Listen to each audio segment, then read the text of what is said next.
Narrative and Legendary Poems by John Greenleaf Whittier. The Pennsylvania Pilgrim. Introductory Note. Prelude. The Pennsylvania Pilgrim. King Volmer and Elsie. The Three Bells. John Underhill. Conductor Bradley. The Witch of Wenham. King Solomon and the Ants. In the Old South. The Henchman. The Dead Feast of the Coalfolk. The Khan's Devil. The King's Missive. Valuation. Rabbi Ishmael.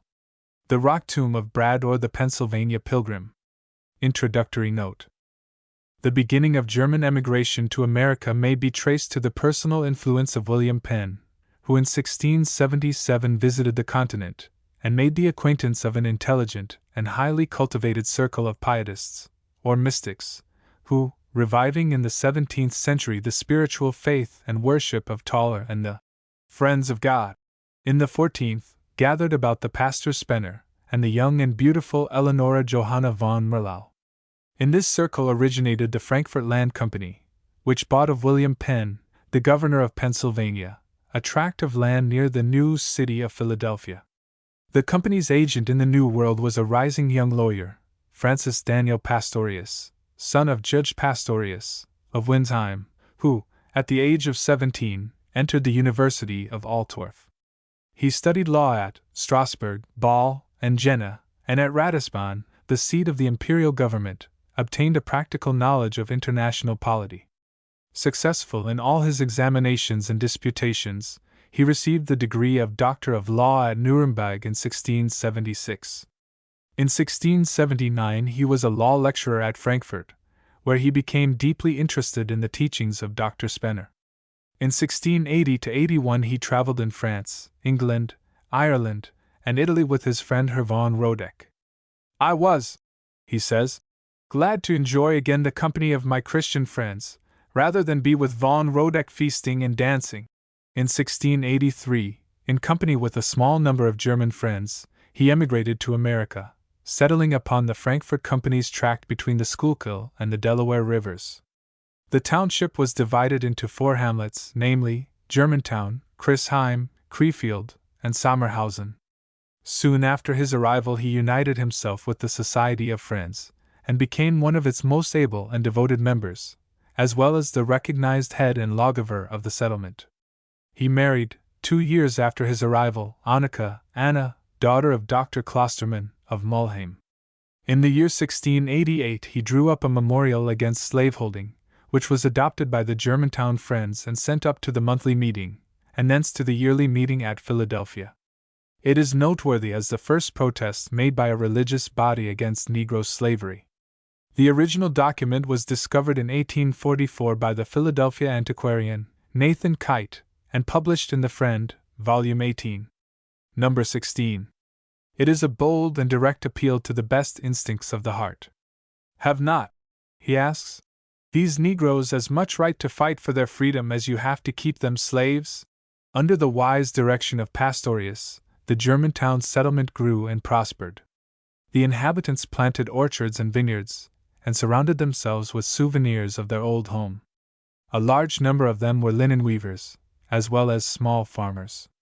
The Quakers were the principal sect, but men of all religions were tolerated, and lived together in harmony. In 1692 Richard Frame published, in what he called verse, a description of Pennsylvania, in which he alludes to the settlement.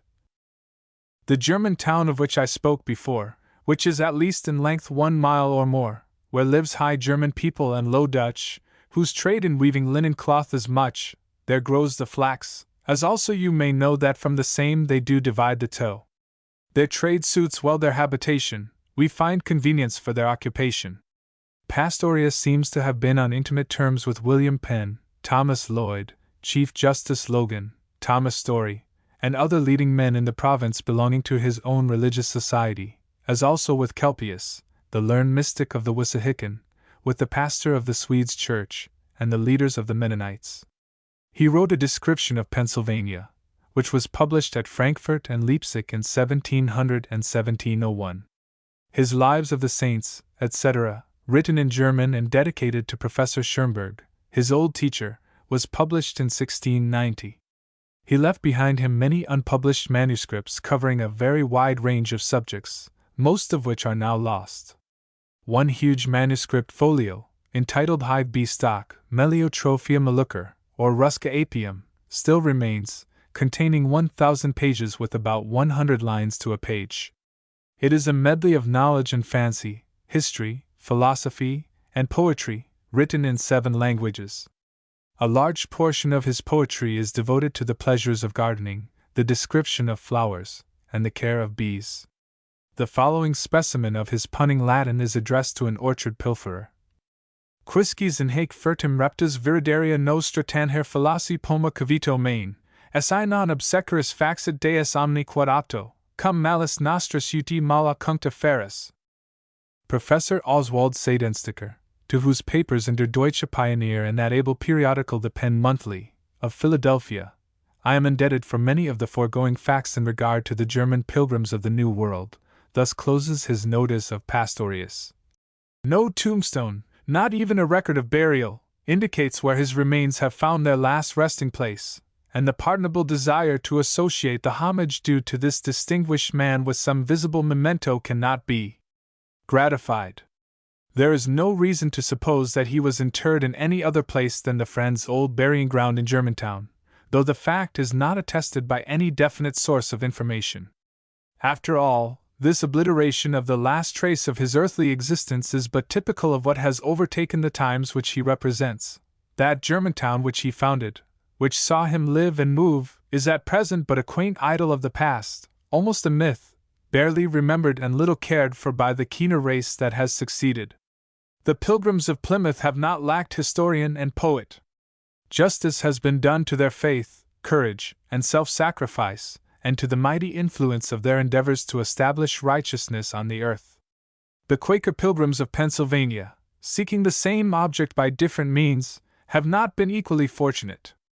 The power of their testimony for truth and holiness, peace and freedom, enforced only by what Milton calls the unresistible might of meekness, has been felt through 2 centuries in the amelioration of penal severities, the abolition of slavery, the reform of the erring, the relief of the poor and suffering, felt, in brief, in every step of human progress. But of the men themselves, with the single exception of William Penn, scarcely anything is known. Contrasted, from the outset, with the stern, aggressive Puritans of New England, they have come to be regarded as a feeble folk, with a personality as doubtful as their unrecorded graves. They were not soldiers, like Miles Standish. They had no figure so picturesque as Vane, no leader so rashly brave and haughty as Endicott. No Cotton Mather wrote their Magnalia. They had no awful drama of supernaturalism in which Satan and his angels were actors, and the only which mentioned in their simple annals was a poor old Swedish woman, who, on complaint of her countrywomen, was tried and acquitted of everything but imbecility and folly. Nothing but commonplace offices of civility came to pass between them and the Indians. Indeed, their enemies taunted them with the fact that the savages did not regard them as Christians, but just such men as themselves. Yet it must be apparent to every careful observer of the progress of American civilization that its 2 principal currents had their sources in the entirely opposite directions of the Puritan and Quaker colonies. To use the words of a late writer, 1. The historical forces, with which no others may be compared in their influence on the people, have been those of the Puritan and the Quaker. The strength of the one was in the confession of an invisible presence, a righteous, eternal will, which would establish righteousness on earth, and thence arose the conviction of a direct personal responsibility, which could be tempted by no external splendor, and could be shaken by no internal agitation, and could not be evaded or transferred. The strength of the other was the witness in the human spirit to an eternal word, an inner voice which spoke to each alone, while yet it spoke to every man, a light which each was to follow, and which yet was the light of the world, and all other voices were silent before this, and the solitary path whither it led was more sacred than the worn ways of cathedral aisles. It will be sufficiently apparent to the reader that, in the poem which follows, I have attempted nothing beyond a study of the life and times of the Pennsylvania colonist, a simple picture of a noteworthy man and his locality. The colors of my sketch are all very sober, toned down to the quiet and dreamy atmosphere through which its subject is visible. Whether, in the glare and tumult of the present time, such a picture will find favor may well be questioned. I only know that it has beguiled for me some hours of weariness, and that, whatever may be its measure of public appreciation, it has been to me its own reward. J. G. W. Amesbury, 5th Mo. 1872. Hail to posterity! Hail, future men of Germanopolis! Let the young generations yet to be look kindly upon this. Think how your fathers left their native land, dear German land! O sacred hearths and homes! And where the wild beast roams, in patience plan new forest homes beyond the mighty sea, there undisturbed and free to live as brothers of one family. What pains and cares befell, what trials and what fears, remember, and wherein we have done well follow our footsteps, men of coming years. Where we have failed to do aright, or wisely live, be warned by us, the better way pursue, and, knowing we were human, even as you, pity us and forgive. Farewell, posterity! Farewell, dear Germany, forevermore farewell! From the Latin of Francis Daniel Pastorius in the Germantown Records. 1688. Prelude. I sing the Pilgrim of a softer clime and milder speech than those brave men's who brought to the ice and iron of our winter time a will as firm, a creed as stern, and wrought with one mailed hand, and with the other fought. Simply, as fits my theme, in homely rhyme I sing the blue-eyed German spender taught, through whose veiled, mystic faith the inward light, steady and still, and easy brightness, shone, transfiguring all things in its radiance white. The garland which his meekness never sought I bring him, over fields of harvest sown with seeds of blessing, now to ripeness grown, I bid the sower pass before the reaper's sight. Never in tenderer quiet lapsed the day from Pennsylvania's valleys of spring away, where, forest-walled, the scattered hamlets lay. Along the wetted rivers, one long bar of purple cloud, on which the evening star shone like a jewel on a scimitar, held the sky's golden gateway. Through the deep hush of the woods a murmur seemed to creep, the schuylkill whispering in a voice of sleep. All else was still. The oxen from their ploughs rested at last, and from their long day's browse came the dun files of Critium's homebound cows. And the young city, round whose virgin zone the rivers like two mighty arms were thrown, marked by the smoke of evening fires alone, lay in the distance, lovely even then with its fair women, and its stately men gracing the forest court of William Penn. Urban yet sylvan, in its rough-hewn frames of oak and pine the dryads held their claims, and lent its streets their pleasant woodland names. Anna Pastorius down the leafy lane looked cityward, then stooped to prune again her vines and simples, with a sigh of pain. For fast the streaks of ruddy sunset paled in the oak clearing, and, as daylight failed, slow, overhead, the dusky nightbird sailed. Again she looked, between green walls of shade, with low bent head as if with sorrow weighed, Daniel Pastorius slowly came and said, "God's peace be with thee, Anna!" Then he stood silent before her, wrestling with the mood of one who sees the evil and not good. "What is it, my Pastorius?" As she spoke, a slow, faint smile across his features broke, sadder than tears.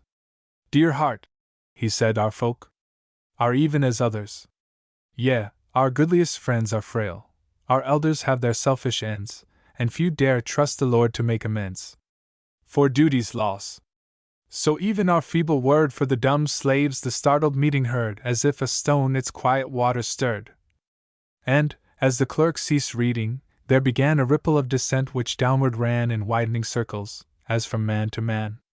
Somewhat was said of running before sent, of tender fear that some their guide outwent, troublers of Israel. I was scarce intent on hearing, for behind the reverend row of gallery friends, in dumb and piteous show, I saw, methought, dark faces full of woe. And in the spirit I was taken where they toiled and suffered, I was made aware of shame and wrath and anguish and despair. And while the meeting smothered our poor plea with cautious phrase, a voice there seemed to be, "As ye have done to these ye do to me." So it all passed, and the old tithe went on of anise, mint, and cumin, till the sun set, leaving still the weightier work undone. Help, for the good man faileth. Who is strong, if these be weak? Who shall rebuke the wrong, if these consent? How long, O Lord? How long? He ceased, and bound in spirit with the bound, with folded arms, and eyes that sought the ground, walked musingly his little garden round. About him, beaded with the falling dew, rare plants of power and herbs of healing grew, such as Van Helmont and Agrippa knew. For, by the lore of Gorlitt's gentle sage, with the mild mystics of his dreamy age he read the herbal signs of nature's page. As once he heard in sweet Von Merlau's bowers fair as herself, in boyhood's happy hours, the pious Spener read his creed in flowers. "The dear Lord give us patience," said his wife, touching with fingertip an aloe, rife with leaves sharp-pointed like an Aztec knife. Or Carib spear, a gift to William Penn from the rare gardens of John Evelyn, brought from the Spanish Main by merchantmen. See this strange plant its steady purpose hold, and year by year, its patient leaves unfold, till the young eyes that watched it first are old. But sometime, thou hast told me, there shall come a sudden beauty, brightness, and perfume, the century-molded bud shall burst in bloom. So may the seed which hath been sown today grow with the years, and, after long delay, break into bloom, and God's eternal answer at last the patient prayers of them who now, by faith alone, behold its stem crowned with the flowers of freedom's diadem. Meanwhile, to feel and suffer, work and wait, remains for us. The wrong indeed is great, but love and patience conquer soon or late. Well hast thou said, my Anna! Tenderer than youth's caress upon the head of her Pastorius laid his hand. Shall we demur? Because the vision tarrieth? In an hour we dream not of, the slow-grown bud may flower, and what was sown in weakness rise in power. Then through the vine-draped door whose legend read, Procul este profani, Anna led to where their child upon his little bed looked up and smiled. Dear heart, she said, if we must bearers of a heavy burden be, our boy, God willing, yet the day shall see, when from the gallery to the farthest seat, slave and slave owners shall no longer meet, but all sit equal at the master's feet. On the stone hearth the blazing walnut blocks at the low wall's a glimmer, showed the cock rebuking Peter on the Van Wyck clock.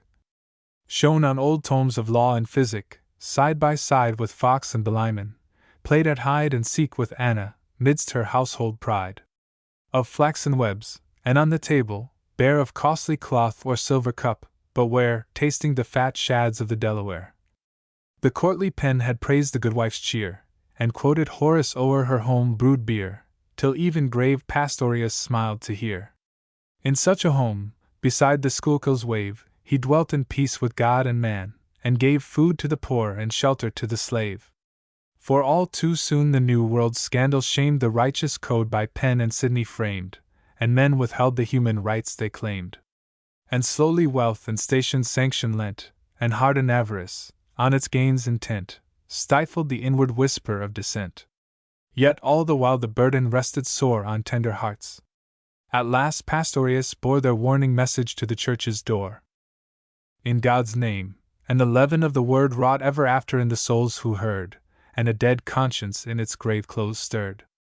To troubled life, and urged the vain excuse of Hebrew custom, patriarchal use, good in itself if evil in abuse. Gravely Pastorius listened, not the less discerning through the decent fig-leaf dress of the poor plea its shame of selfishness.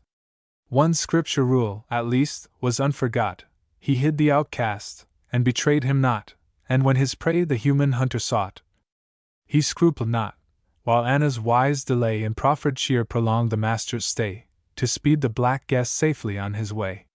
Yet, who shall guess his bitter grief who lends his life to some great cause, and finds his friends shame or betray it for their private ends? How felt the master when his chosen strove in childish folly for their seats above, and that fond mother, blinded by her love, besought him that her sons, beside his throne, might sit on either hand? Amidst his own a stranger oft, companionless and lone, God's priest and prophet stands. The martyr's pain is not alone from scourge and cell and chain, sharper the pang when, shouting in his train, his weak disciples by their lives deny the loud hosannas of their daily cry, and make their echo of his truth a lie. His forest home no hermit cell he found, guests, motley-minded, drew his hearth around, and held armed truce upon its neutral ground. Their Indian chiefs with battle bows unstrung, strong, hero-limbed, like those whom Homer sung, Pastorius fancied, when the world was young, came with their tawny women, lithe and tall, like bronzes in his friend Von Rodek's hall, comely, if black, and not unpleasing all. Their hungry folk in homespun drab and grey drew round his board on monthly meeting day, genial, half merry in their friendly way. Or, haply, pilgrims from the fatherland, weak, timid, homesick, slow to understand the new world's promise, sought his helping hand. Or painful Culpius, 13, from his hermit den by Wissahickon, maddest of good men, dreamed o'er the Kilias dreams of Peterson. Deep in the woods, where the small river slid snake-like in shade, the Helmstadt mystic hid, weird as a wizard, over arts forbid. Reading the books of Daniel and of John, and Baemon's morning redness, through the stone of wisdom, vouchsafed to his eyes alone. Whereby he read what man ne'er read before, and saw the visions man shall see no more, till the great angel, striding sea and shore, shall bid all flesh await, on land or ships, the warning trump of the apocalypse, shattering the heavens before the dread eclipse. Or meek-eyed Meninist his bearded chin leaned o'er the gate, or ranter, pure within, aired his perfection in a world of sin. Or, talking of old home scenes, Opter Graf teased the low backlog with his shodden staff, till the red embers broke into a laugh and dance of flame, as if they fain would cheer the rugged face, half tender, half austere, touched with the pathos of a homesick tear. Or Sleuter, 14, saintly familist, whose word as law the brethren of the matter heard, announced the speedy terrors of the Lord, and turned, like Lot at Sodom, from his race, above a wrecked world with complacent face riding secure upon his plank of grace. Haply, from Finland's birchen groves exiled, manly in thought, in simple ways a child, his white hair floating round his visage mild, the Swedish pastor sought the Quaker's door, pleased from his neighbor's lips to hear once more his long disused and half-forgotten lore. For both could baffle Babel's lingual curse, and speak in Bian's Doric, and rehearse Cleanthes' hymn or Virgil's sounding verse. And oft Pastorius and the meek old man argued as Quaker and as Lutheran, ending in Christian love, as they began. With lettered Lloyd on pleasant morns he strayed where Sommerhausen over valleys of shade looked miles away, by every flower delayed. Or song of bird, happy and free with one who loved, like him, to let his memory run over old fields of learning, and to sun himself in Plato's wise philosophies, and dream with Philo over mysteries whereof the dreamer never finds the keys. To touch all themes of thought, nor weakly stop for doubt of truth, but let the buckets drop deep down and bring the hidden waters up. 15. For there was freedom in that wakening time of tender souls, to differ was not crime, the varying bells made up the perfect chime. On lips unlike was laid the altar's coal, the white, clear light, tradition-colored, stole through the stained aureole of each human soul. Gathered from many sects, the Quaker brought his old beliefs, adjusting to the thought that moved his soul the creed his fathers taught. One faith alone, so broad that all mankind within themselves its secret witness find, the soul's communion with the eternal mind. The Spirit's law, the inward rule and guide, scholar and peasant, lord and serf, allied, the polished pen in Cromwell's Ironside. As still in Hemskirk's Quaker meeting, 16, face by face in Flemish detail, we may trace how loose-mouthed Burr and fine ancestral grace sat in close contrast the clipped-headed churl, broad market dame, and simple servant girl by skirt of silk and periwig and curl. For soul touched soul, the spiritual treasure trove made all men equal, none could rise above nor sink below that level of God's love. So, with his rustic neighbor sitting down, the homespun frock beside the scholar's gown, Pastorius to the manners of the town added the freedom of the woods, and sought the bookless wisdom by experience taught, and learned to love his new-found home, while not forgetful of the old. The seasons went their rounds, and somewhat to his spirit lent of their own calm and measureless content. Glad even to tears, he heard the robin sing his song of welcome to the western spring, and bluebird borrowing from the sky his wing. And when the miracle of autumn came, and all the woods with many-colored flame of splendor, making summer's greenness tame, burned, unconsumed, a voice without a sound spake to him from each kindled bush around, and made the strange, new landscape holy ground. And when the bitter north wind, keen and swift, swept the white street and piled the dooryard drift, he exercised, as friends might say, his gift of verse, Dutch, English, Latin, like the hash of corn and beans in Indian succotash, dull, doubtless, but with here and there a flash of wit and fine conceit, the good man's play of quiet fancies, meet to while away the slow hours measuring off an idle day. At evening, while his wife put on her look of love's endurance, from its niche he took the written pages of his ponderous book, and read, in half the languages of man, his Rusca Apium, which with bees began, and through the gamut of creation ran. Or, now and then, the missive of some friend in grey Altdorf or storied Nurnberg pen dropped in upon him like a guest to spend the night beneath his roof-tree. Mystical the fair Vaughan Merlau spake as waters fall and voices sound in dreams, and yet withal human and sweet, as if each far, low tone, over the roses of her gardens blown, brought the warm sense of beauty all her own. Wise Spener questioned what his friend could trace of spiritual influx, or of saving grace in the wild natures of the Indian race. And learned Schoenberg, fain, at times, to look from Talmud, Koran, Veds, and Pentateuch, sought out his pupil in his far-off nook, to query with him of climatic change, of bird, beast, reptile, in his forest range, of flowers and fruits and simples new and strange. And thus the old and new world reached their hands across the water, and the friendly lands talked with each other from their severed strands. Pastorius answered all, while seed and root sent from his new home grew to flower and fruit along the Rhine and at the Spessart's foot. And in return, the flowers his boyhood knew smiled at his door, the same in form and hue, and on his vines the Rhenish clusters grew. No idler he, whoever else might shirk, he set his hand to every honest work, farmer and teacher, court and meeting clerk. Still on the town seal his devices found grapes, flax, and thread spool on a treefold ground, with vinum, linum et textrinum wound. One house sufficed for gospel and for law, where Paul and Grotius, scripture text and saw, assured the good, and held the rest in awe. Whatever legal maze he wandered through, he kept the Sermon on the Mount in view, and justice always into mercy grew. No whipping post he needed, stocks, nor jail, nor ducking stool. The orchard thief grew pale at his rebuke, the vixen ceased to rail.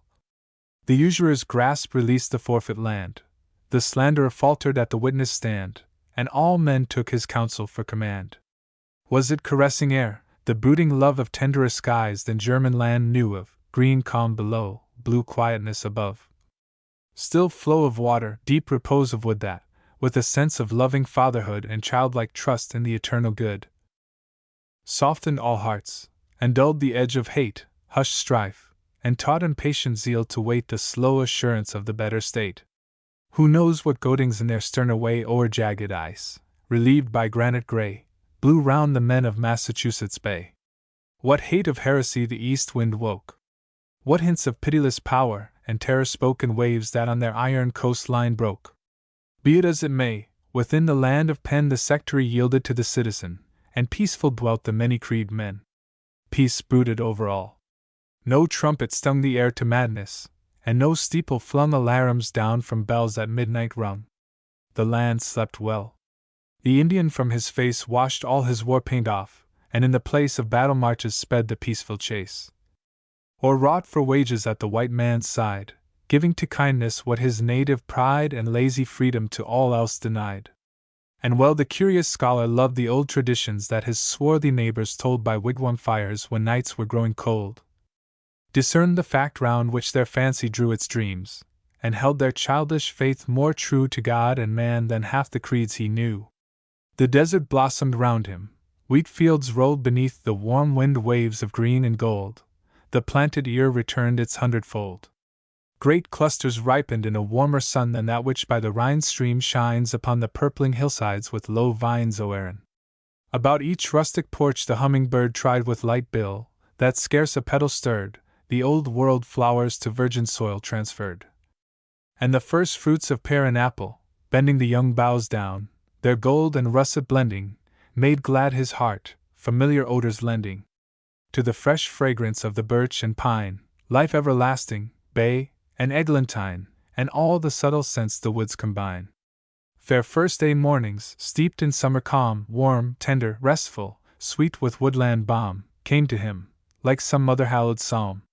To the tired grinder at the noisy wheel of labor, winding off from memories real a golden thread of music. With no peal of bells to call them to the house of praise, the scattered settlers through green forest ways walked meetingward, in reverent amaze. The Indian trapper saw them, from the dim shade of the alders on the rivulet's rim, seek the Great Spirit's house to talk with him. There, through the gathered stillness multiplied and made intense by sympathy, outside the sparrows sang, and the gold robin cried, A-swing upon his elm. A faint perfume breathed through the open windows of the room from locust trees, heavy with clustered bloom. Thither, perchance, sore-tried confessors came, whose fervor jail nor pillory could tame, proud of the cropped ears meant to be their shame. Men who had eaten slavery's bitter bread in Indian isles, pale women who had bled under the hangman's lash, and bravely said God's message through their prison's iron bars, and grey old soldier converts, seamed with scars from every stricken field of England's wars. Lowly before the unseen presence knelt each waiting heart, till haply someone felt on his moved lips the seal of silence melt. Or, without spoken words, low breathing stole of a diviner life from soul to soul, baptizing in one tender thought the whole. When shaken hands announced the meeting o'er, the friendly groups still lingered at the door, greeting, inquiring, sharing all the store of weekly tidings. Meanwhile youth and maid down the green vistas of the woodland strayed, whispered and smiled and oft their feet delayed.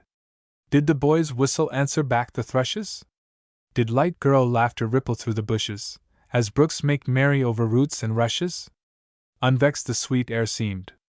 Without a wound the ear of silence heard, and every sound its place in nature's fine accordance found. And solemn meeting, summer sky and wood, old kindly faces, youth and maidenhood seemed, like God's new creation, very good. And greeting all with quiet smile and word, Pastorius went his way.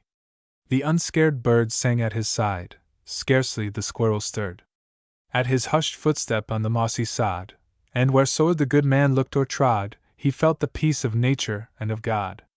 His social life wore no ascetic form, he loved all beauty, without fear of harm, and in his veins his Teuton blood ran warm. Strict to himself, of other men no spy, he made his own no circuit judge to try the freer conscience of his neighbors by. With love rebuking, by his life alone, gracious and sweet, the better way was shown, the joy of one, who, seeking not his own, and faithful to all scruples, finds at last the thorns and shards of duty overpast, and daily life, beyond his hopes forecast. Pleasant and beautiful with sight and sound, and flowers upspringing in its narrow round, and all his days with quiet gladness crowned. He sang not, but if sometimes tempted strong, he hummed what seemed like Altorf's Burschen song. His good wife smiled, and did not count it wrong. For well he loved his boyhood's brother band, his memory, while he trod the new world's strand, a double-ganger walked the fatherland. If, when on frosty Christmas eves the light shone on his quiet hearth, he missed the sight of Yule log, tree, and Christ child all in white, and closed his eyes, and listened to the sweet old waits songs sounding down his native street, and watched again the dancers' mingling feet. Yet not the less, when once the vision passed, he held the plain and sober maxims fast of the dear friends with whom his lot was cast. Still all attuned to nature's melodies, he loved the bird's song in his dooryard trees, and the low hum of home-returning bees. The blossomed flax, the tulip trees in bloom down the long street, the beauty and perfume of apple boughs, the mingling light and gloom of Sommerhausen's woodlands, woven through with sun threads, and the music the wind drew, mournful and sweet, from leaves it overblew. And evermore, beneath this outward sense, and through the common sequence of events, he felt the guiding hand of Providence reach out of space. A voice spake in his ear, and to all other voices far and near died at that whisper, full of meanings clear. The light of life shone round him, one by one the wandering lights, that all misleading run, went out like candles paling in the sun. That light he followed, step by step, where'er it led, as in the vision of the seer the wheels moved as the spirit in the clear. and terrible crystal moved, with all their eyes watching the living splendor sink or rise, its will their will, knowing no otherwise. Within himself he found the law of right, he walked by faith, and not the letter's sight, and read his Bible by the inward light. And if sometimes the slaves of form and rule, frozen in their creeds like fish in winter's pool, tried the large tolerance of his liberal school, his door was free to men of every name, he welcomed all the seeking souls who came, and no man's faith he made a cause of blame.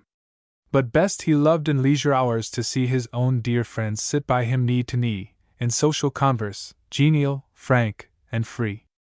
Their sometimes silence, it were hard to tell who owned it first, upon the circle fell, hushed Anna's busy wheel, and laid its spell on the black boy who grimaced by the hearth, to solemnize his shining face of mirth.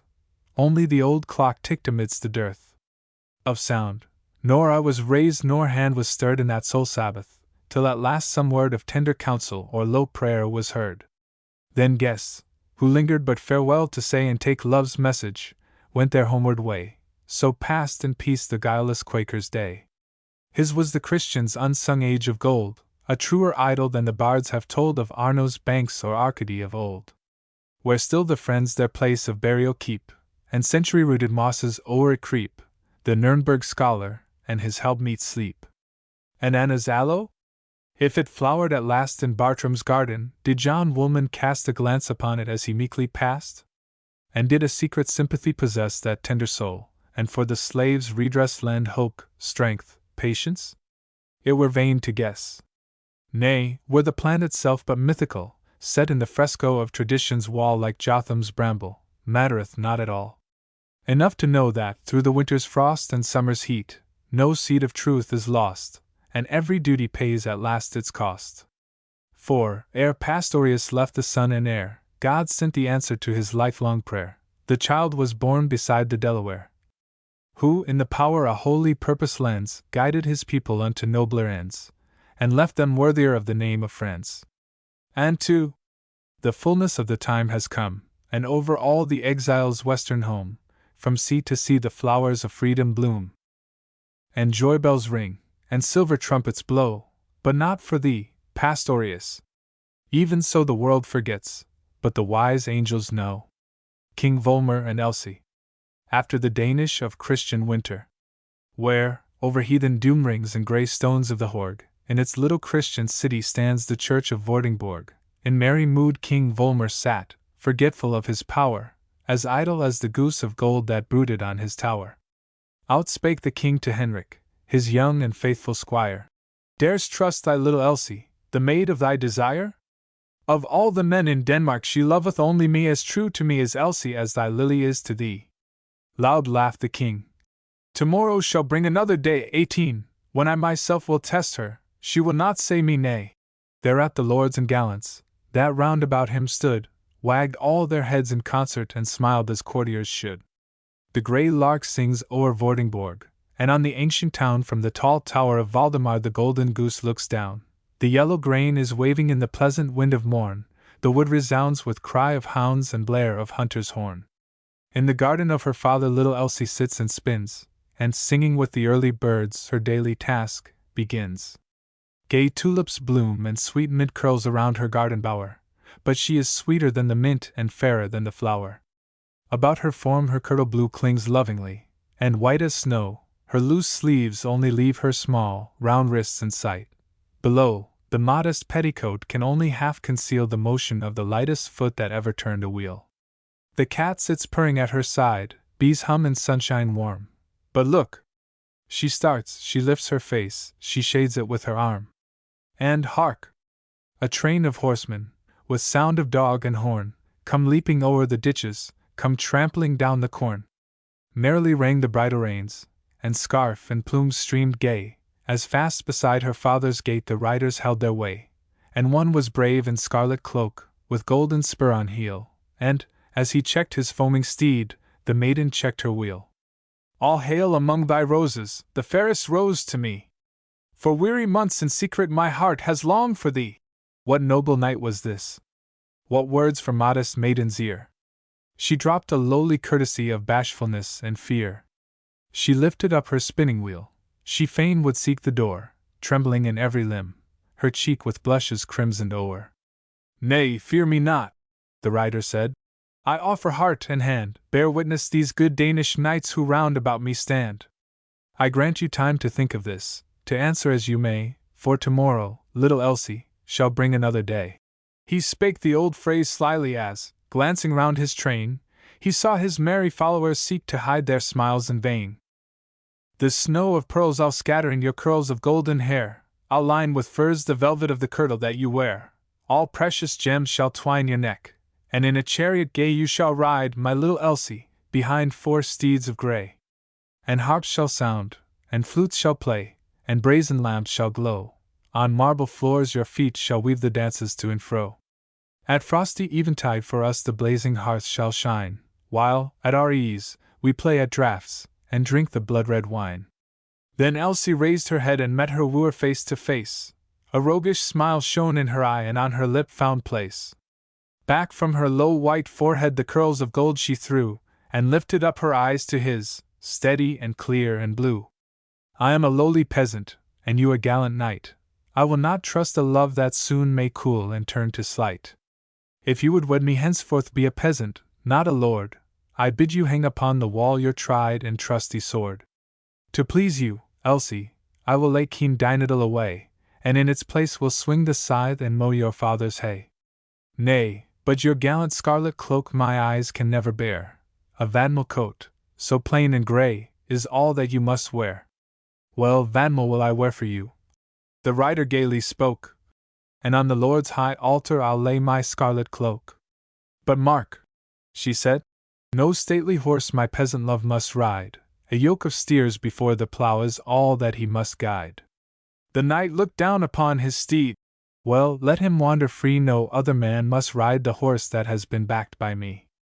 Henceforth I'll tread the furrow and to my oxen talk, if only little Elsie beside my plough will walk. You must take from out your cellar cask of wine and flask and can.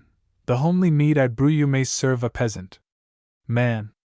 Most willingly, fair Elsie, I'll drink that mead of thine, and leave my minstrel's thirsty throat to drain my generous wine. Now break your shield asunder, and shatter sign and boss, unmeet for peasant wedded arms, your knightly knee across. And pull me down your castle from top to basement wall, and let your plough trace furrows in the ruins of your hall.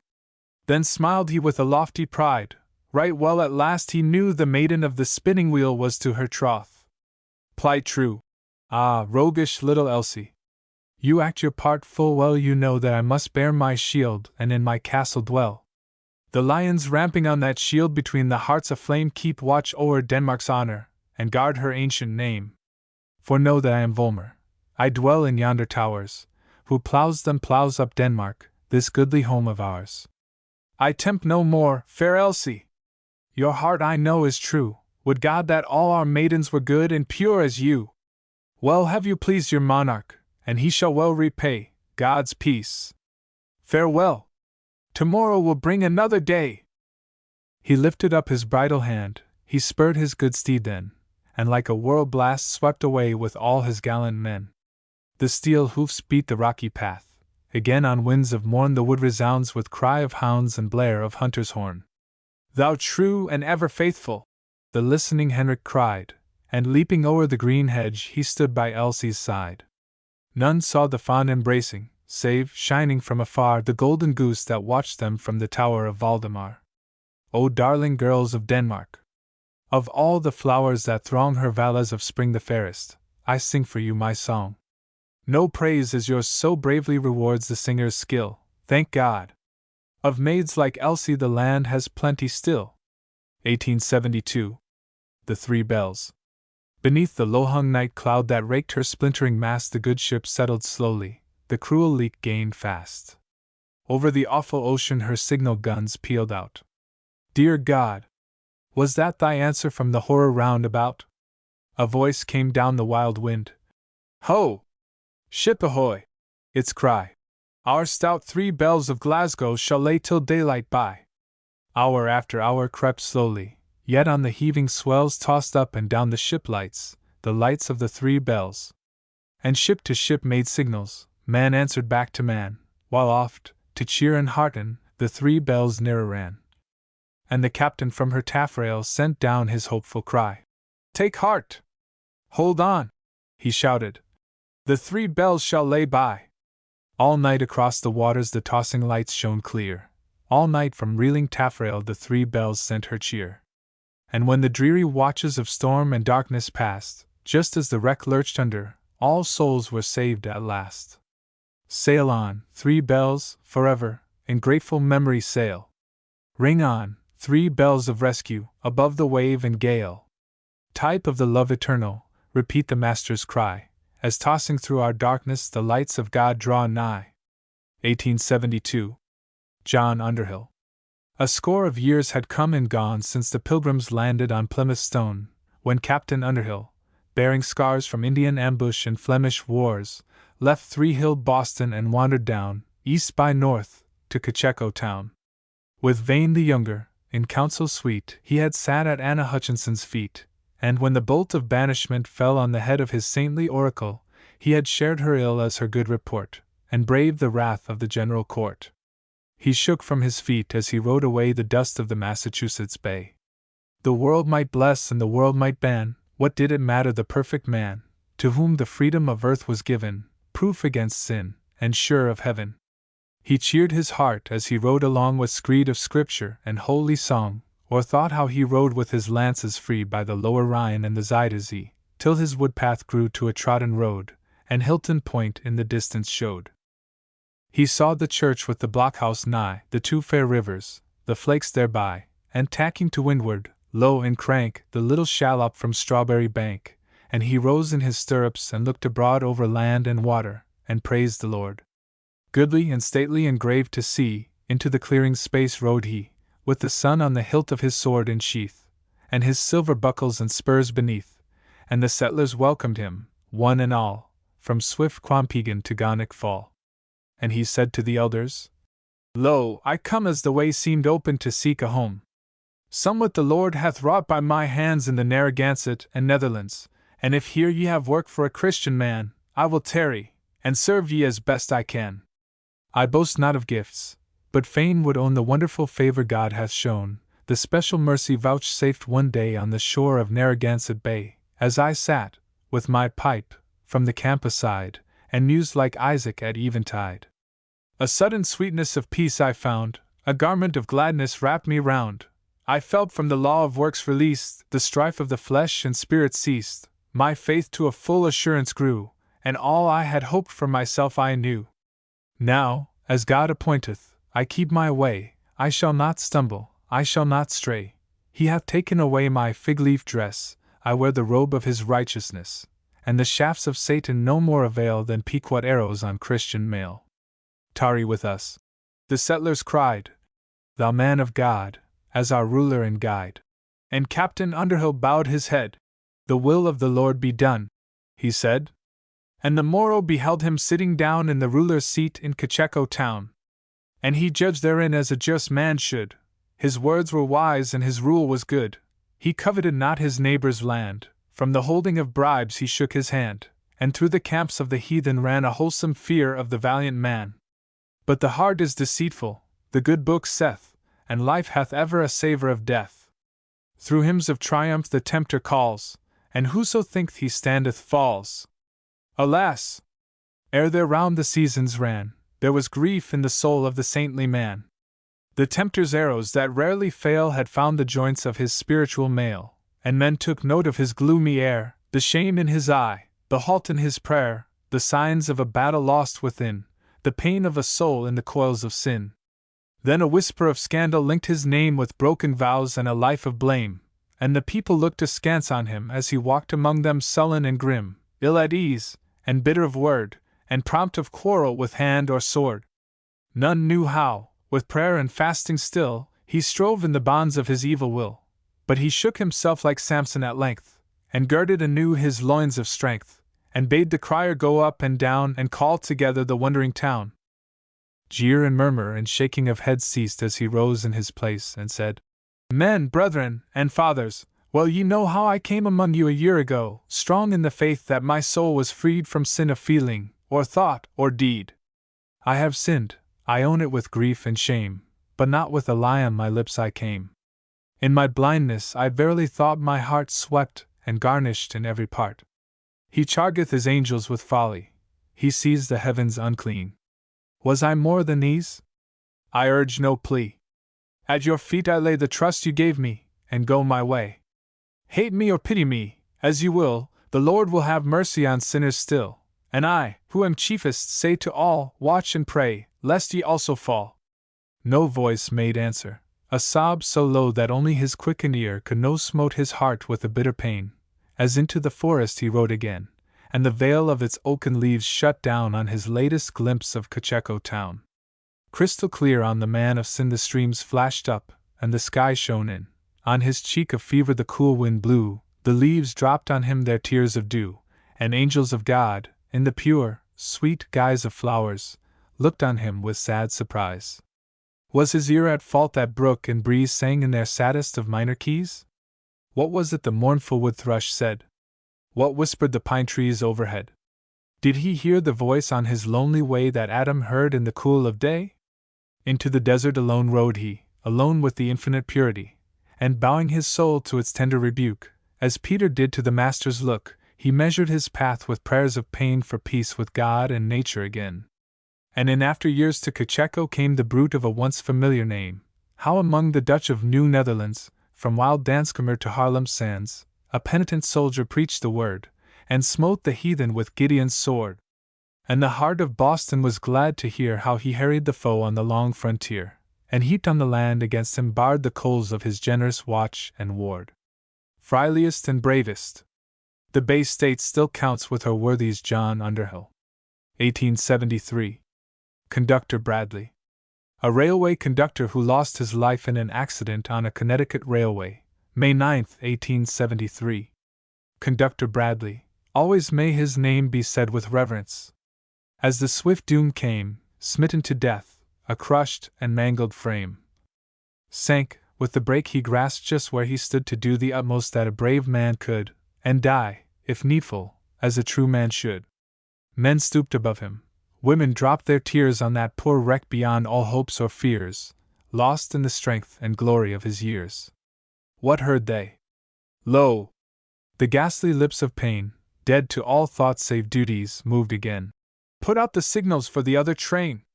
No nobler utterance since the world began from lips of saint or martyr ever ran, electric, through the sympathies of man. Ah me! How poor and noteless seem to this the sick-bed dramas of self-consciousness, our sensual fears of pain and hopes of bliss. Oh, grand, supreme endeavor! Not in vain that last brave act of failing tongue and brain freighted with life the downward rushing train. Following the wrecked one, as wave follows wave, obeyed the warning which the dead lips gave. Others he saved, himself he could not save. Nay, the lost life was saved. He is not dead who in his record still the earth shall tread with God's clear aureole shining round his head. We bow as in the dust, with all our pride of virtue dwarfed the noble deed beside. God give us grace to live as Bradley died. 1873. The Witch of Wenham. The house is still standing in Danvers, Massachusetts, where, it is said, a suspected witch was confined overnight in the attic, which was bolted fast. In the morning when the constable came to take her to Salem for trial she was missing, although the door was still bolted. Her escape was doubtless aided by her friends, but at the time it was attributed to satanic interference. Along Crane River's sunny slopes blew warm the winds of May, and over Naumkeag's ancient oaks the green outgrew the gray. The grass was green on Riall side, the early birds at will waked up the violet in its dell, the windflower on its hill. Where go you, in your Sunday coat, son Andrew, tell me, pray? For striped perch in Wenham Lake I go to fish today. Unharmed of thee in Wenham Lake the mottled perch shall be a blue-eyed witch sits on the bank, and weaves her net for thee. She weaves her golden hair, she sings her spell song low and faint, the wickedest witch in Salem jail is to that girl a saint. Nay, mother, hold thy cruel tongue, God knows, the young man cried. He never made a whiter soul than hers by Wenham's side. She tends her mother sick and blind, and every want supplies, to her above the blessed book she lends her soft blue eyes. Her voice is glad with holy songs, her lips are sweet with prayer, Go where you will, in 10 miles round is none more good and fair. Son Andrew, for the love of God and of thy mother, stay! She clasped her hands, she wept aloud, but Andrew rode away. O reverend sir, my Andrew's soul the Wenham witch has caught, she holds him with the curled gold whereof her snare is wrought. She charms him with her great blue eyes, she binds him with her hair. Oh, break the spell with holy words, unbind him with a prayer. Take heart, the painful preacher said. This mischief shall not be, the witch shall perish in her sins and Andrew shall go free. Our poor and Putnam testifies she saw her weave a spell, bare-armed, loose-haired, at full of moon, around a dried-up well. Spring up, O well, she softly sang the Hebrew's old refrain, for Satan uses Bible words, till water flowed amain. And many a good wife heard her speak by Wenham water words that made the buttercups take wings and turn to yellow birds. They say that swarming wild bees seek the hive at her command, and fishes swim to take their food from out her dainty hand. Meek as she sits in meeting time, the godly minister notes, well the spell that doth compel the young men's eyes to her. The mole upon her dimpled chin is Satan's seal and sign, her lips are red with evil bread and stain of unblessed wine. For to Tuba, my Indian, saith at Quaysicung she took the black man's godless sacrament, and signed his dreadful book. Last night my sore-afflicted child against the young witch cried. To take her Marshal Herrick rides even now to Wenham's side. The Marshal in his saddle sat, his daughter at his knee. I go to fetch that errant witch, thy fair playmate, quoth he. Her spectre walks the parsonage, and haunts both hall and stair. They know her by the great blue eyes and floating gold of hair. They lie, my father dear! No foul old witch is she, but sweet and good and crystal pure as Wenham waters be. I tell thee, child, the Lord hath set before us good and ill, and woe to all whose carnal loves oppose his righteous will. Between him and the powers of hell choose thou, my child, today no sparing hand, no pitying eye, when God commands to slay. He went his way, the old wives shook with fear as he drew nigh, the children in the dooryards held their breath as he passed by. Too well they knew the gaunt grey horse the grim witch hunter rode, the pale apocalyptic beast by grisly death bestrode. 2.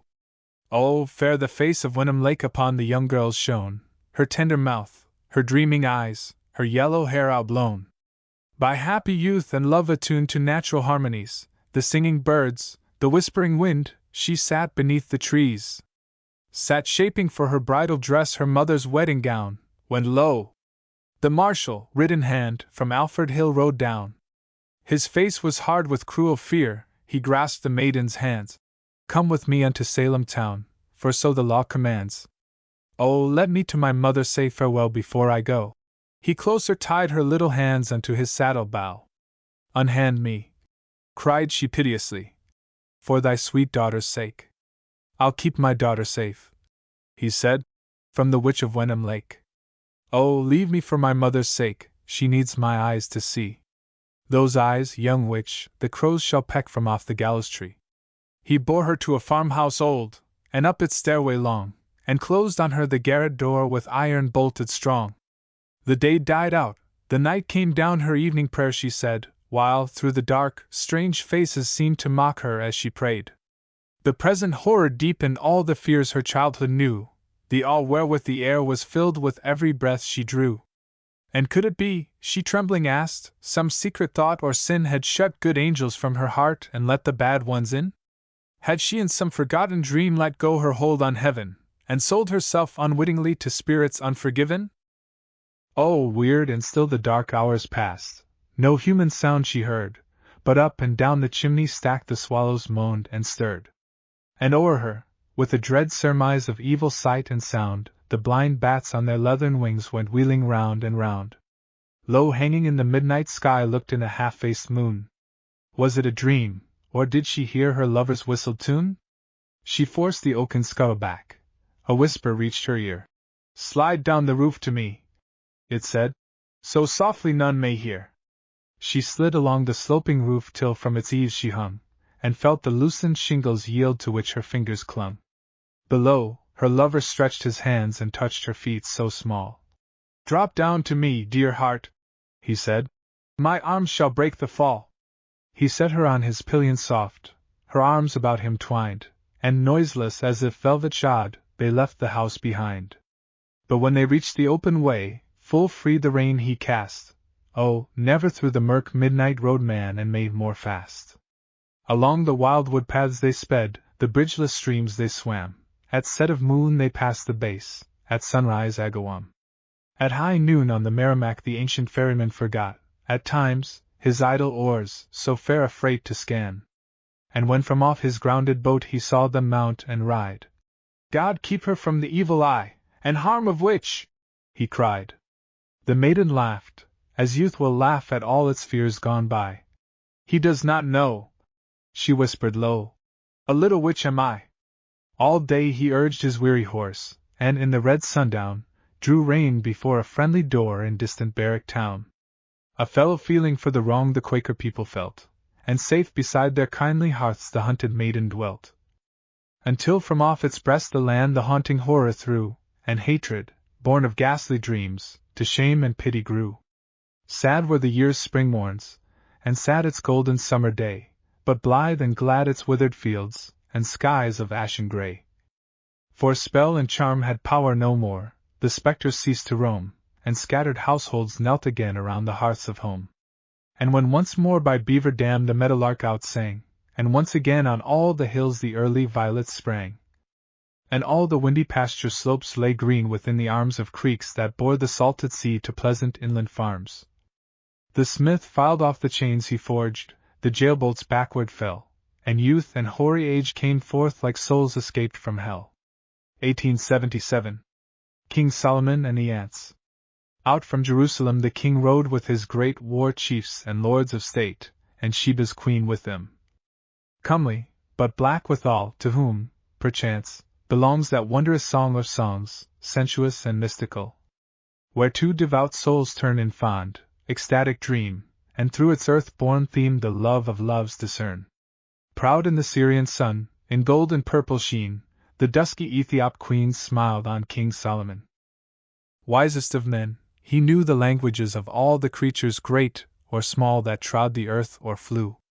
Across an anthill led the king's path, and he heard its small folk, and their word he thus interpreted. Here comes the king men greet as wise and good and just, to crush us in the dust under his heedless feet.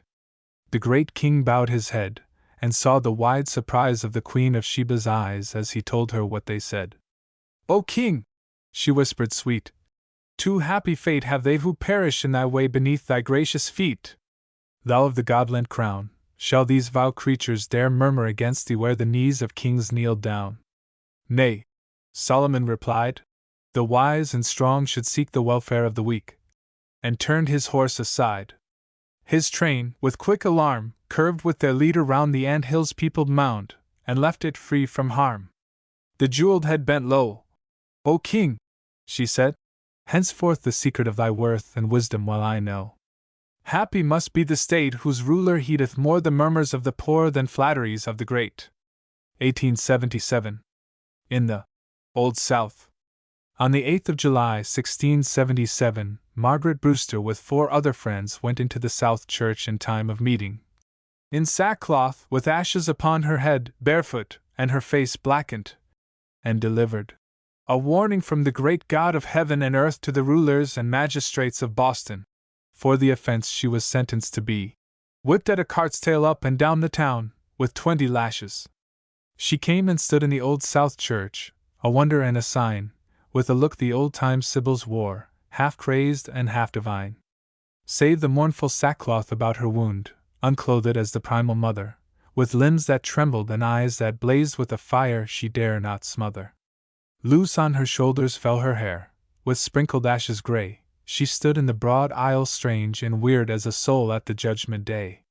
And the minister paused in his sermon's midst, and the people held their breath, for these were the words the maiden spoke through lips as the lips of death. Thus saith the Lord, with equal feet all men my courts shall tread, and priest and ruler no more shall eat my people up like bread. Repent! Repent! Ere the Lord shall speak in thunder and breaking seals, let all souls worship him in the way his light within reveals. She shook the dust from her naked feet, and her sackcloth closer drew, and into the porch of the awe-hushed church she passed like a ghost from view. They whipped her away at the tail o' the cart through half the streets of the town, but the words she uttered that day nor fire could burn nor water drown. And now the aisles of the ancient church by equal feet are trod, and the bell that swings in its belfry rings freedom to worship God. And now whenever a wrong is done it thrills the conscious walls, the stone from the basement cries aloud and the beam from the timber calls. There are steeple houses on every hand, and pulpits that bless and ban, and the Lord will not grudge the single church that is set apart for man. For in 2 commandments are all the law and the prophets under the sun, and the first is last and the last is first, and the twain are verily one. So long as Boston shall Boston be, and her bay tides rise and fall, shall freedom stand in the Old South Church and plead for the rights of all. 1877. The Henchman. My lady walks her morning round, my lady's page her fleet greyhound, my lady's hair the fond winds stir, and all the birds make songs for her. Her thrushes sing in Rathburn bowers, and Rathburn side is gay with flowers, but ne'er like hers, in flower or bird, was beauty seen or music heard. The distance of the stars is hers, the least of all her worshippers, the dust beneath her dainty heel, she knows not that I see or feel. Oh, proud and calm, she cannot know where'er she goes with her I go. Oh, cold and fair, she cannot guess I kneel to share her hound's caress. Gay nights beside her hunt and hawk, I rob their ears of her sweet talk. Her suitors come from east and west, I steal her smiles from every guest. Unheard of her, in loving words, I greet her with the song of birds, I reach her with her green-armed bowers, I kiss her with the lips of flowers. The hound and I are on her trail, the wind and I uplift her veil, as if the calm, cold moon she were, and I the tide I follow her. As unrebuked as they, I share the license of the sun and air, and in a common homage hide my worship from her scorn and pride. Worldwide apart, and yet so near, I breathe her charmed atmosphere, wherein to her my service brings the reverence due to holy things. Her maiden pride, her haughty name, my dumb devotion shall not shame. The love that no return doth crave to knightly levels lifts the slave. No lance have I, in joust or fight, to splinter in my lady's sight, but, at her feet, how blessed were I for any need of hers to die. 1877. The Dead Feast of the Coalfolk. E. B. Tyler in his Primitive Culture, Chapter 12, gives an account of the reverence paid the dead by the Kol tribes of Chotanagpur, Assam. When a hoe or munda, he says, has been burned on the funeral pile, collected morsels of his bones are carried in procession with a solemn, ghostly, sliding step, keeping time to the deep-sounding drum, and when the old woman who carries the bones on her bamboo tray lowers it from time to time, then girls who carry pitchers and brass vessels mournfully reverse them to show that they are empty. Thus the remains are taken to visit every house in the village, and every dwelling of a friend or relative for miles, and the inmates come out to mourn and praise the goodness of the departed. The bones are carried to all the dead man's favorite haunts, to the fields he cultivated, to the grove he planted, to the threshing floor where he worked, to the village dance-room where he made merry. At last they are taken to the grave, and buried in an earthen vase upon a store of food, covered with one of those huge stone slabs which European visitors wonder at in the districts of the aborigines of India. In the Journal of the Asiatic Society, Bengal, Volume 9, page 795, is a Hode dirge.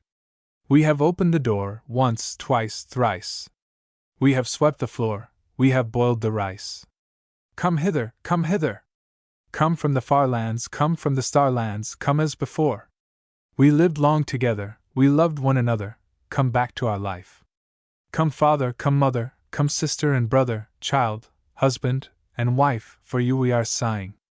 Come take your old places, come look in our faces, the dead on the dying, come home.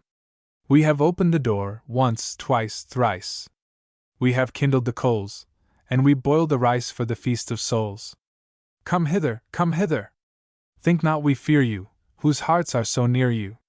Come tenderly thought on, come all unforgotten, come from the shadowlands, from the dim meadowlands where the pale grasses bend low to our sighing.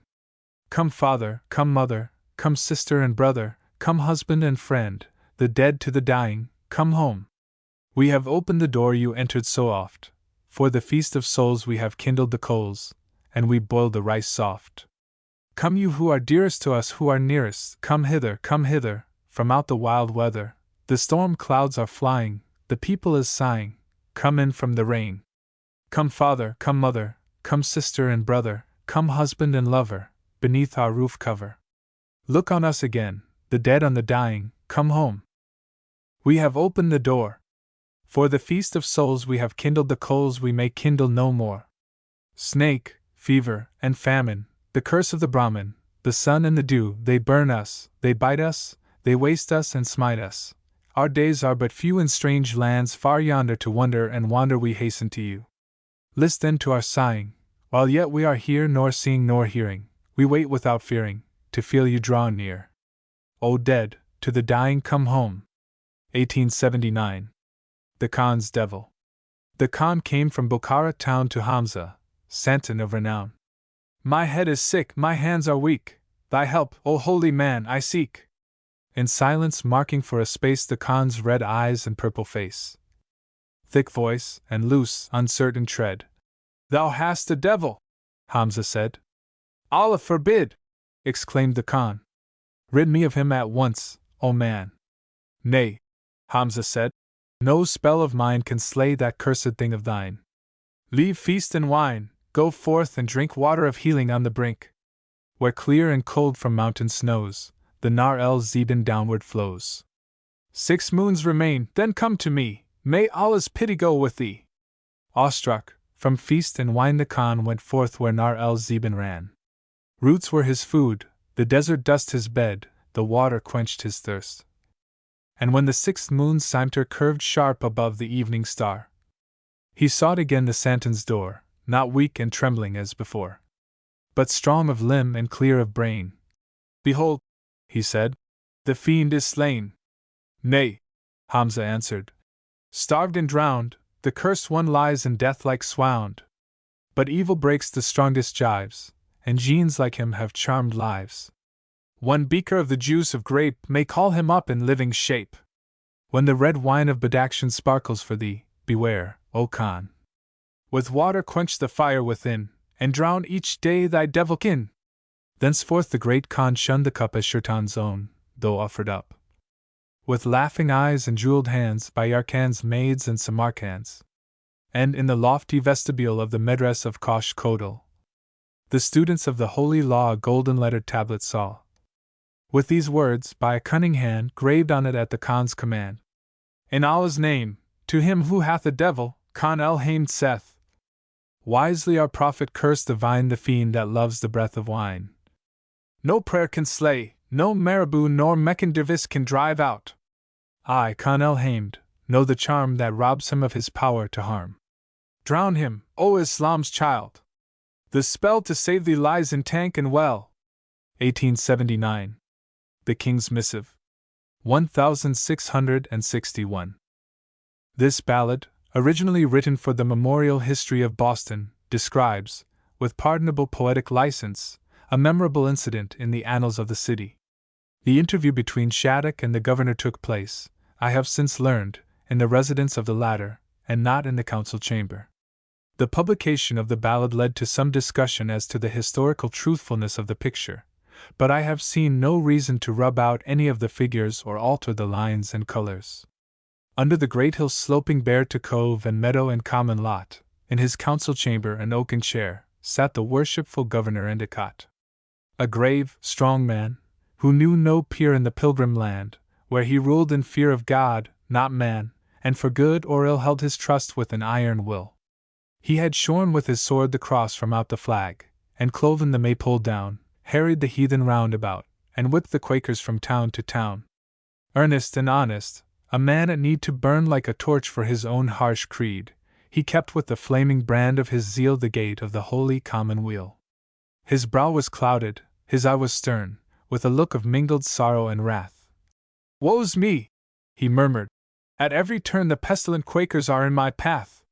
Some we have scourged, and banished some hanged, more doomed, and still they come, fast as the tide of yon bay sets in, sowing their heresy's seed of sin. Did we count on this? Did we leave behind the graves of our kin, the comfort and ease of our English hearths and homes, to find troublers of Israel such as these? Shall I spare? Shall I pity them? God forbid! I will do as the prophet to Agag did. They come to poison the wells of the word. I will hew them in pieces before the Lord. The door swung open, and Rawson the clerk entered, and whispered under breath, There waits below for the hangman's work a fellow banished on pain of death, Shattuck, of Salem, unhealed of the whip, brought over in Master Goldsmith's ship at anchor here in a Christian port, with freight of the devil and all his sort. Twice and thrice on the chamber floor striding fiercely from wall to wall. The Lord do so to me and more. The governor cried, If I hang not all, bring hither the Quaker. Calm, sedate, with the look of a man at ease with fate, into that presence grim and dread came Samuel Shattuck, with hat on head. Off with the knave's hat.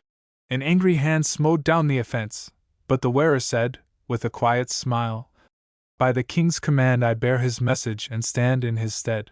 In the governor's hand a missive he laid with the royal arms on its seal displayed, and the proud man spake as he gazed thereat, uncovering, Give Mr. Shattuck his hat. He turned to the Quaker, bowing low. The king commandeth your friend's release.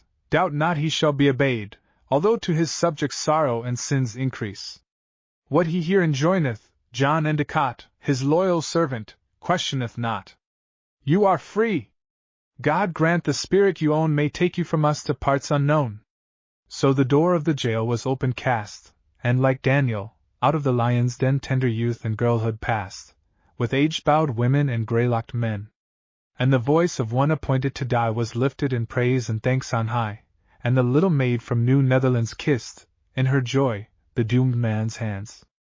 And one, whose call was to minister to the souls in prison, beside him went, an ancient woman, bearing with her the linen shroud for his burial meant. For she, not counting her own life dear, in the strength of a love that cast out fear, had watched and served where her brethren died, like those who waited the cross beside. One moment they paused on their way to look on the martyr graves by the common side, and much scourged Wharton of Salem took his burden of prophecy up and cried, Rest, souls of the valiant! Not in vain have ye borne the Master's cross of pain. Ye have fought the fight, ye are victors crowned, with a fourfold chain ye have Satan bound. The autumn haze lay soft and still on wood and meadow and upland farms. On the brow of Snow Hill the great windmill slowly and lazily swung its arms. Broad in the sunshine stretched away, with its capes and islands, the turquoise bay, and over water and dusk of pines blue hills lifted their faint outlines. The topaz leaves of the walnut glowed, the sumac added its crimson fleck, and double in air and water showed the tinted maples along the neck, through frost flower clusters of pale star mist, and gentian fringes of amethyst, and royal plumes of goldenrod, the grazing cattle on sentry trod. But as they who see not, the Quakers saw the world about them, they only thought with deep thanksgiving and pious awe on the great deliverance God had wrought. Through lane and alley the gazing town noisily followed them up and down, some with scoffing and brutal jeer, some with pity and words of cheer. One brave voice rose above the din. Upsall, grey with his length of days, cried from the door of his Red Lion Inn, Men of Boston, give God the praise, no more shall innocent blood call down the bolts of wrath on your guilty town. The freedom of worship, dear to you, is dear to all, and to all is due. I see the vision of days to come, when your beautiful city of the Bay shall be Christian liberty's chosen home, and none shall his neighbor's rights gainsay. The varying notes of worship shall blend and as one great prayer to God ascend, and hands of mutual charity raise walls of salvation and gates of praise. So passed the Quakers through Boston town, whose painful ministers sighed to see the walls of their sheepfold falling down, and wolves of heresy prowling free. But the years went on, and brought no wrong. With milder counsels the state grew strong, as outward letter and inward light kept the balance of truth aright. The Puritan spirit perishing not, to Concord's yeomen the signal sent, and spake in the voice of the cannon shot that severed the chains of a continent. With its gentler mission of peace and goodwill the thought of the Quaker is living still, and the freedom of soul he prophesied is gospel and law where the martyrs died. 1880. Valuation. The old squire said, as he stood by his gate, and his neighbor, the deacon, went by, In spite of my bank stock and real estate, you are better off, deacon, than I. We're both growing old, and the end's drawing near. You have less of this world to resign, but in heaven's appraisal your assets, I fear, will reckon up greater than mine. They say I am rich, but I'm feeling so poor, I wish I could swap with you even the pounds I have lived for and laid up in store for the shillings and pence you have given. Well, squire, said the deacon, with shrewd common sense, while his eye had a twinkle of fun, let your pounds take the way of my shillings and pence, and the thing can be easily done. 1880. Rabbi Ishmael. Rabbi Ishmael ben Elisha said, once, I entered into the Holy of Holies, as high priest, to burn incense, when I saw Actriel, the divine crown, Jah, Lord of hosts, sitting upon a throne, high and lifted up, who said unto me, Ishmael, my son, bless me. I answered, May it please thee to make thy compassion prevail over thine anger. May it be revealed above thy other attributes. Mayest thou deal with thy children according to it, and not according to the strict measure of judgment. It seemed to me that he bowed his head, as though to answer amen to my blessing. Talmud Berihath I. F. 6. B. The Rabbi Ishmael, with the woe and sin of the world heavy upon him, entering in the Holy of Holies, saw an awful face with terrible splendor filling all the place. O Ishmael ben Elisha, said a voice, what seekest thou? What blessing is thy choice? And, knowing that he stood before the Lord, within the shadow of the cherubim, wide-winged between the blinding light and him, he bowed himself, and uttered not a word, but in the silence of his soul was prayer. O thou eternal! I am one of all, and nothing asked that others may not share. Thou art almighty, we are weak and small, and yet thy children, let thy mercy spare. Trembling, he raised his eyes, and in the place of the insufferable glory, lo! A face of more than mortal tenderness, that bent graciously down in token of assent, and smiling, vanished. With strange joy elate, the wondering rabbi sought the temple's gate. Radiant as Moses from the mount, he stood and cried aloud unto the multitude, O Israel, hear! The Lord our God is good. Mine eyes have seen his glory and his grace. Beyond his judgments shall his love endure. The mercy of the All-Merciful is sure. 1881. The Rock Tomb of Brador. H. Y. Hind in Explorations in the Interior of the Labrador Peninsula, 2. 166, mentions the finding of a rock tomb near the little fishing port of Brador, with the inscription upon it which is given in the poem. A drear and desolate shore, where no tree unfolds its leaves, and never the spring wind weaves green grass for the hunter's tread, a land forsaken and dead, where the ghostly icebergs go and come with the ebb and flow of the waters of Brador. A wanderer, from a land by summer breezes fanned, looked round him, awed, subdued by the dreadful solitude, hearing alone the cry of sea-birds clanging by, the crash and grind of the flow, wail of wind and wash of tide. O wretched land! He cried.